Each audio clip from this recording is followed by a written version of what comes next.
Nah, selanjutnya tentang determinan suatu matriks. Apa itu determinan? Determinan secara definisi itu artinya pengurangan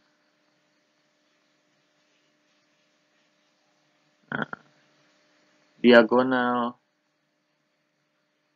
pengurangan hasil perkalian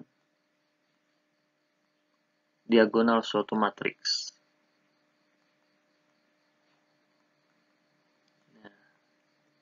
Maksudnya apa? Nah, dalam suatu matriks misalkan A, B, C, D. Diketahui berarti diagonalnya mana? Diagonalnya. Nah, A dan D kan ya. A dan D ini dinamakan diagonal utama. Selanjutnya ada diagonal lagi, B dan C. B dan C ini dinamakan diagonal apa? Diagonal samping.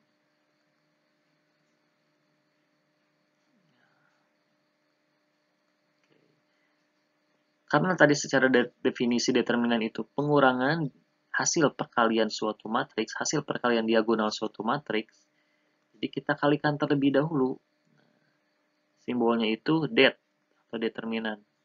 Determinan tulisnya ada garis tegak A, B, C, D. Nah, boleh simbolnya seperti ini. Determinan A, B, C, D itu apa? Kita kalikan A dengan D karena perkalian diagonalnya dikurangi C kali B. Jadi ini hasil determinannya. Contoh, misalkan kita buat suatu matriksnya, matriks A 1001. Gampang. Berarti kalau yang ditanyakannya det A itu sama dengan apa? Berarti 1 dikali 1. 1 dikurangi 0 dikali 0, 0. Jadi 1 dikurangi 0, 1. Jadi determinan A-nya 1. Nah, ini berlaku untuk matriks berordo 2 kali 2. Nah, bagaimana dengan matriks berordo 3 kali 3? Kita bahas selanjutnya. Oke, baik. Sekarang kita akan bahas mengenai determinan matriks berordo 3 kali 3. Definisinya sama seperti tadi, artinya perkalian antar diagonal suatu matriks. Kemudian hasil perkalian tersebut dikurangkan. Nah, misalkan ada suatu matriksnya berordo, ya udah jelas 3 kali 3 kan ya. Matriks A, misalkan. A, B, C, D, E, F, G, H, I. Misalkan. Oke. Nah, ada diagonal utama di sini. Nah, diagonal utamanya apa aja? Berarti A, E, I. Kemudian diagonal sampingnya G, E, C. Nah, untuk perkalian matriks 3 kali 3 ini, kita akan membuat suatu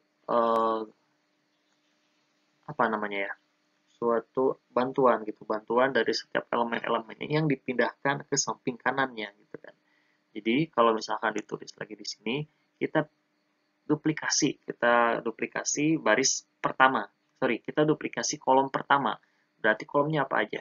A, D, G. Nah, setiap elemen-elemen pada kolom pertama ini kita duplikasi di luar matriks A. Kemudian termasuk elemen pada kolom kedua. Berarti apa aja? B, E, dan H. Gitu kan ya. Setelah kita duplikasi, kita dapat melihat di sini ada duplikasi juga yang terbentuk. Apa yang terjadi duplikasinya? Terbentuk dua diagonal utama yang lainnya. Gitu ya. Dua diagonal utama yang lainnya. Nah, jadi mana aja? Ada A, E, I, gitu kan ya, yang pertama. Kemudian mana lagi diagonal yang terbentuk? B, F, G. Kemudian mana lagi? C, D, H. Itu untuk diagonal utama yang terbentuk. Nah, kemudian ada diagonal samping lain yang terbentuk. Apalagi selain CEG gitu kan ya. Nah, ada CEG. Kemudian mana lagi? AFH. Dan yang terakhir BDI. Kita balikan lagi kepada definisi determinan itu sendiri. Bahwa determinan A itu kan hasil perkalian dari diagonal-diagonalnya. Berarti A, E, I. Kita kalikan jadi apa? A, E, I. Gitu kan ya. Dijumlahkan dengan hasil BFG. BFG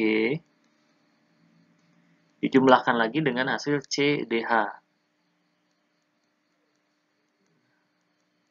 Kemudian hasil dari perkalian diagonal utamanya ini dikurangi dengan diagonal sampingnya. Diagonal sampingnya apa aja berarti? CEG ya. C dikalikan E dikalikan G. Ditambah A dikalikan F dikalikan H.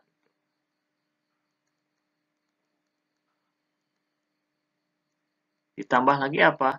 B dikalikan D dikalikan I.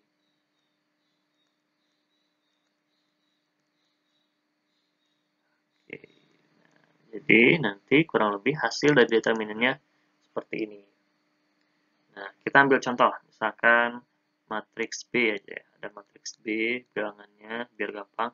2, 0, 3, 3, 4, 5, 2, 1, 1.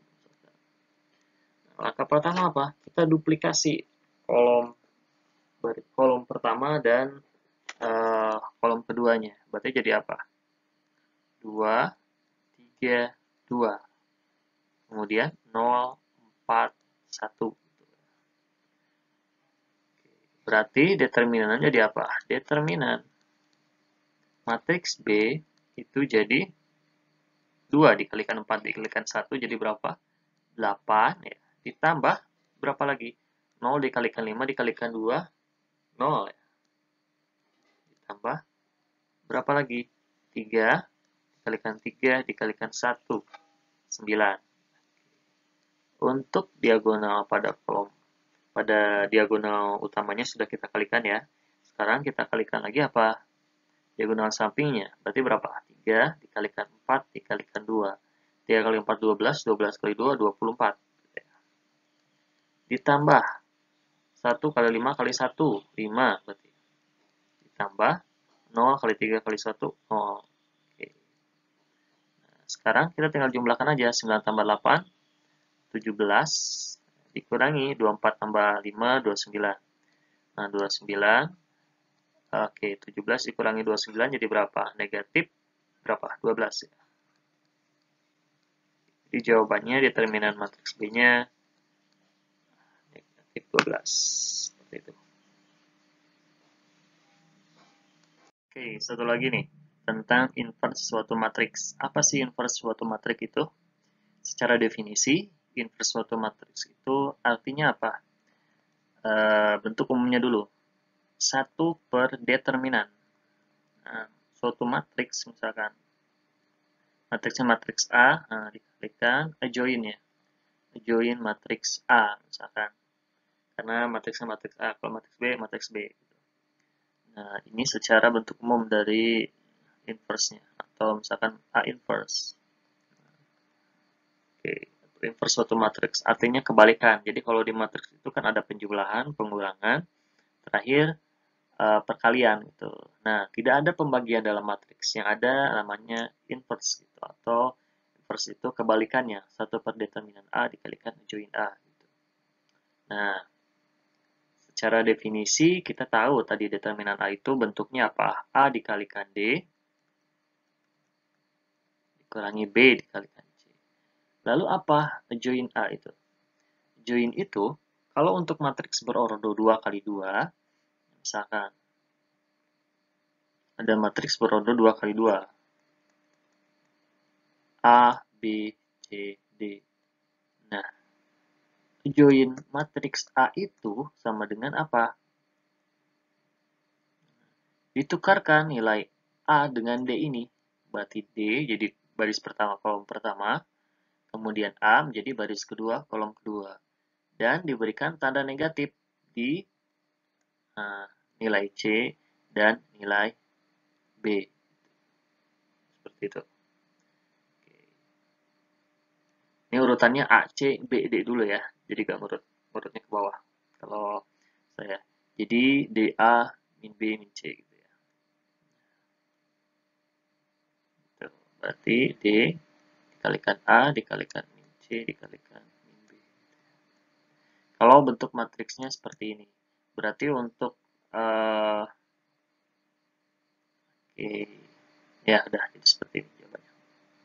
Berarti hasil kesimpulan akhirnya dapat kita simpulkan A inverse sama dengan 1 per AD dikurangi BC dikalikan D dikalikan A min B dikalikan min C. Contoh soal misalkan ada suatu matriks A-nya 2, 3, 4, 1. Ketika ditanyakan inverse dari matriks A, gitu ya, berarti 1 per determinannya. 2 dikalikan 1, 2, dikurangi 4 kalikan 3, 12. Kemudian kita cari adjoint-nya. Berarti adjoint-nya kita tukarkan 1 dengan 2. Jadi 1, 2, 4, dan 3 kita kasih tanda negatif. Berarti negatif 3, negatif 4. Nah, 1 per 2 dikurangi 12 jadi negatif 10. Sorry, iya ada negatif 10. Oke. Tuliskan lagi 1, min 4, min 3, 2. Ini sama seperti awal, perkalian skalar. Jadi kita kalikan 1 per negatif 10 dikalikan 1. Jadi 1 per negatif 10. Negatif 3 kalikan 1 per negatif 10 jadi 3 per 10 ya. Negatif bagi negatif. Kemudian negatif 4 dibagi negatif 10 dibagi negatif 10. Jadi positif ya. Terakhir 1 per negatif 10 dikalikan 2. Jadi 2 per negatif 10 atau 1 per 5. Negatif 1 per 5. Oke, jadi ini hasil dari A inverse-nya. Mudah kan?